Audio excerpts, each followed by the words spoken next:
Hay historias que parecen una contradicción. Esta es una de ellas.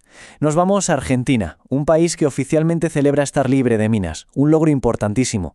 Pero ¿qué pasa si justo debajo de esa superficie de seguridad se esconde un peligro que lleva décadas olvidado? De esa paradoja vamos a hablar hoy.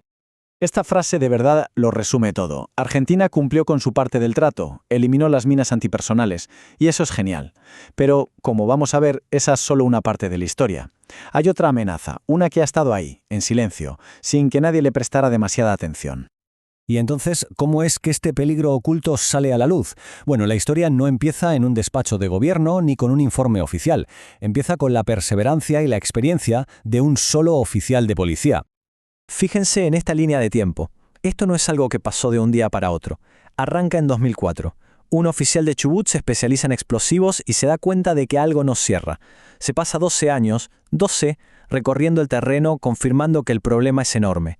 Y después le lleva otros 4 años más, hasta 2018, para que le dejen crear una división especializada en su propia provincia. Y ahora, 21 años después de empezar, ha tenido que llevar el tema a la justicia federal. Una locura. Entonces, ¿qué fue lo que encontró este oficial en esas 2 décadas de trabajo? Dejemos un poco su historia personal para meternos de lleno a definir el problema a nivel nacional. Y esto nos lleva a la pregunta del millón. Cuando hablamos de restos explosivos de guerra, o REG, como se les conoce, ¿de qué estamos hablando exactamente? Bueno, el término oficial REG tiene como dos grandes familias. Por un lado están las UXO, que son las municiones sin explotar. O sea, un proyectil que se disparó, voló por el aire, pero que nunca llegó a estallar. Se quedó ahí, intacto y peligrosísimo. Y por otro lado, las AXO, las municiones abandonadas, que es básicamente material de guerra que las Fuerzas Armadas dejaron tirado por ahí. Ambas un peligro latente. Y aquí, ojo, está el kit de la cuestión. Como vemos, los REG son municiones que no explotaron o que fueron abandonadas. Pero fíjense bien en lo que no son. No son minas, ni antipersonales, ni antivehículo. Y esta es la grieta, el vacío legal que permite que Argentina diga «estamos libres de minas» y al mismo tiempo tenga este problema gigante en su propio territorio. Y esto quizás es lo que más sorprende de todo. Uno pensaría que estos explosivos son de alguna guerra lejana. Pero no, el origen está en actividades en tiempos de paz, polígonos de tiro militar que se usaron y después se abandonaron sin limpiar, arsenales que tenían pérdidas, ejercicios de entrenamiento. O sea, un peligro creado por el propio Estado en tiempos de normalidad, que está ahí esperando a que cualquier persona se lo encuentre. Volvamos un momento a la historia del oficial. Porque claro, una cosa es darse cuenta del problema y otra muy distinta es conseguir que alguien te haga caso. Esa fue otra batalla. 14 años. Pensemos un segundo en esa cifra. Son 14 años de insistir, de presentar informes, de pelear contra la burocracia, solo para que se creara un departamento oficial para tratar el problema. Y solo en una provincia. 14 años. En Argentina, para esto hay una expresión que es perfecta, trabajo a pulmón.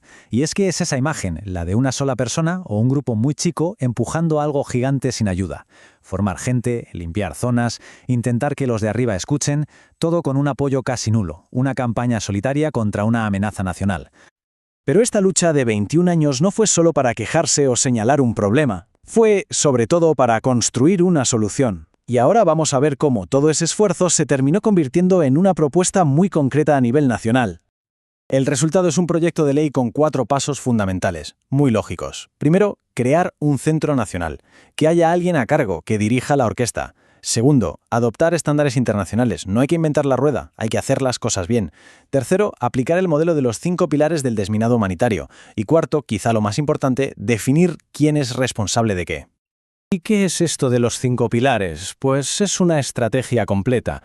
No se trata solo de ir y limpiar el terreno, también se trata de educar a la gente para que sepa los riesgos, de impulsar tratados internacionales, de ayudar a las víctimas si es que las hay, y por supuesto, de destruir los arsenales viejos para que no sigan generando problemas.